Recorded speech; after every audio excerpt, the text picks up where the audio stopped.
Alright, we're back today with the 500 round review on the Ruger LC Carbine. I've already done a video on this once. It wasn't really a review, it's just kind of showing the gun and the functions and how it works and whatnot. I've taken it out several times. We've got 500 rounds through it now. We've used several different mags. I think it comes with like an SGM tactical mag. Don't quote me on that, but I think that's the name of the mag that it comes with. I've used factory Glock mags, and I've also used Chris Vector mags, because the Chris Vector mags hold 29 rounds. You see right there, YouTube compliant 29 rounds. So let's talk a little bit more about the gun. I'm not gonna lie, I'm pretty impressed with it. It's not had any issues at all, like 0 issues. No failure to feed. I haven't tried any other off-brand magazines in it. I've got one other one. I didn't try it because it doesn't run reliably in my other Glock 45 ACP platforms, so I don't run that mag. I'm probably going to get rid of it. But it comes with a set of backup iron sights, and that's basically what you get with it. Now this does come with a folding stock, which this is a stock because this is a 16-inch rifle, even though it's very short. It's actually quite short for what it is. It makes a really good truck gun or trunk gun or a backpack gun if you got a backpack big enough for this. The recoil on this is not bad.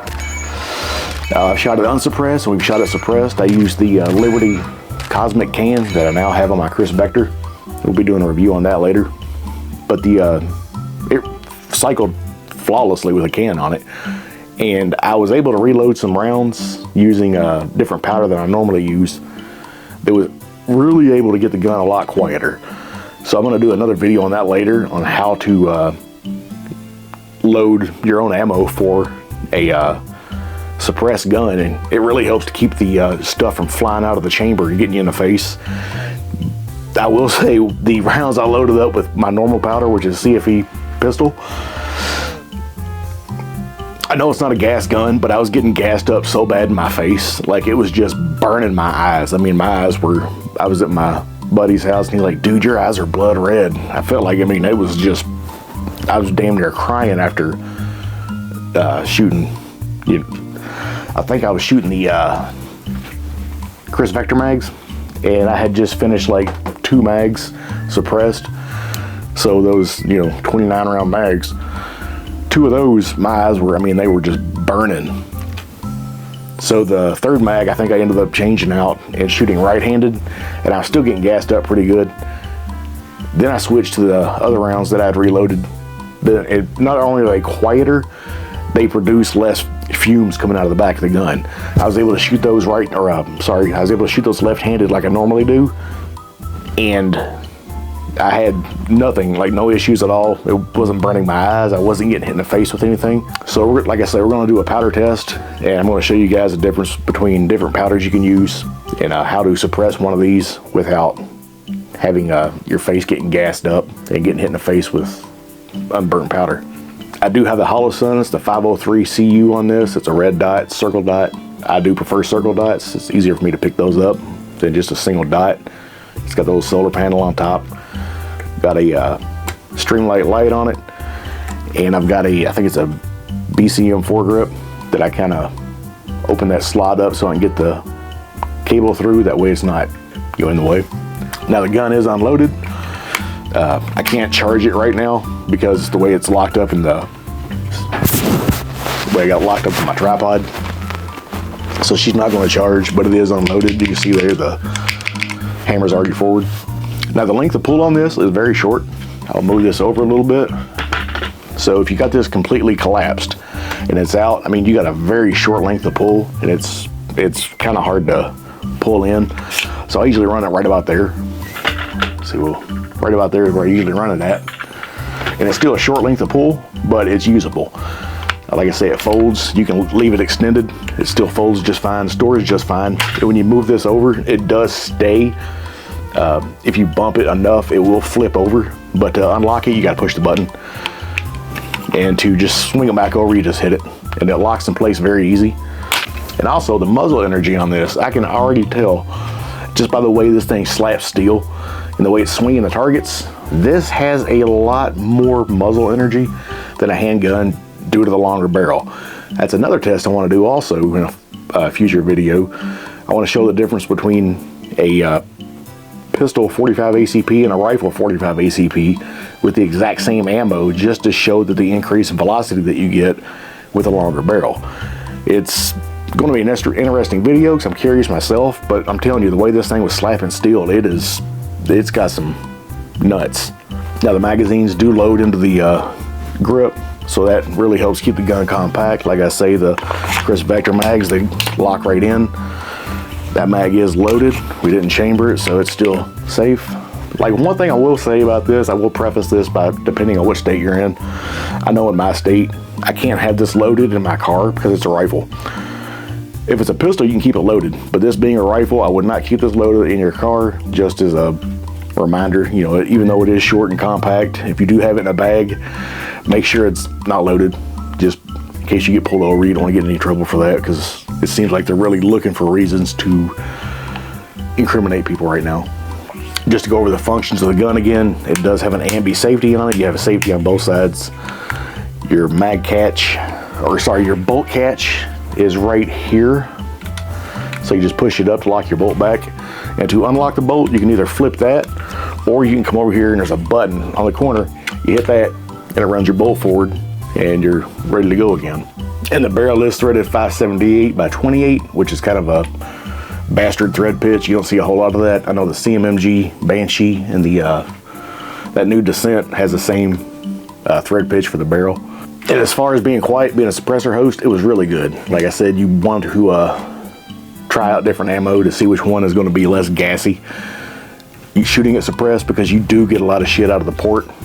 But the Liberty Cosmic did a really good job of quietening this gun down. It was completely hearing safe with the right ammo. If I use subsonic 230 grain, and I did only use reloads in this. I reload. I'm not going to buy factory ammo, because I can tailor my rounds for each gun, and I've got them marked. You know, once I get a load worked up for a gun, it gets put in a can and it gets labeled for what gun it is. So again, I've got some 230 grain that I need to load up for this, but I've already got my recipe down, so I'm gonna load up an ammo can or two of it for this gun, and it seems to work really good in the Chris Vector as well. And I'll also say that I'm not sure if it has anything to do with the length of the barrel, but this actually is quieter than the Chris Vector. Now the Chris Vector does have a delay blowback. It's a Vector delay blowback or something like that. But this, it seems to suppress quieter than that does. But I do get less stuff in my face shooting that as opposed to this. So if you're just shooting off the shelf ammo, like I say, try different ammo manufacturers, different brands.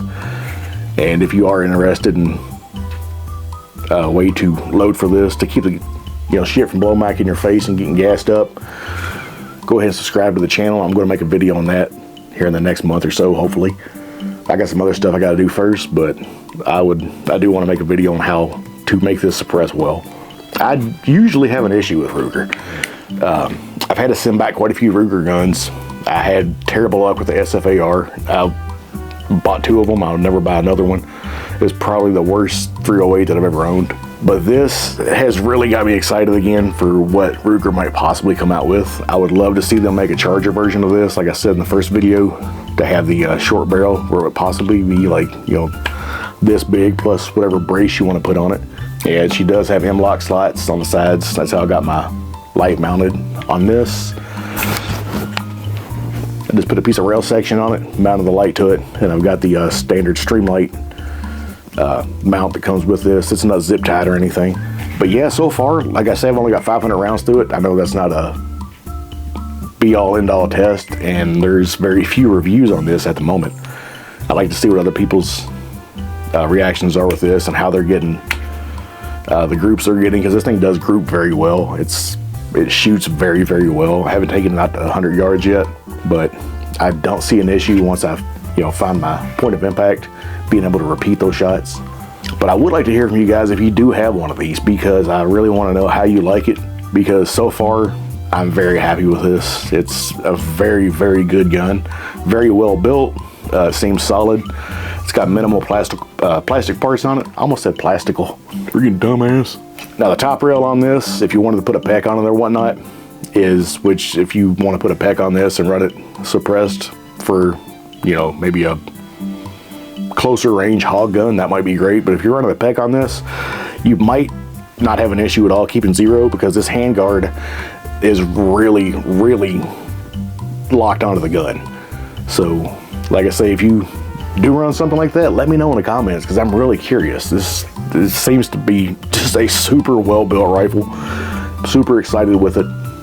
I had thought about putting a muzzle brake on it, but I'm not going to, because when I do shoot this, I like shooting it suppressed with the reloads that I worked up for it.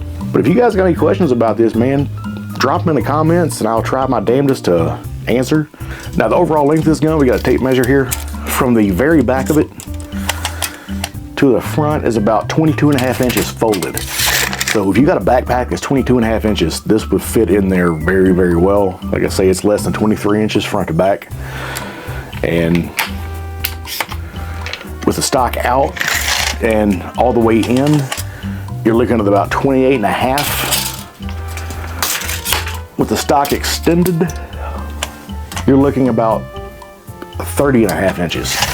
So at the longest, this is 30.5 inches. So once you put a can on it, the suppressor that I used on this is about 8 inches. So I ended up with a gun under 40 inches, which made it a little bit less maneuverable than it is in this format. But if you have a short suppressor for this, it's not going to suppress as well, but it should be a lot more maneuverable in tight spaces. I do trust this gun enough to use it for home defense, because it has ran flawlessly so far, no issues. I've got other guns that I use for it, but I wouldn't hesitate to use this. And as always, thanks for watching, stay safe, and let's take back our Second Amendment.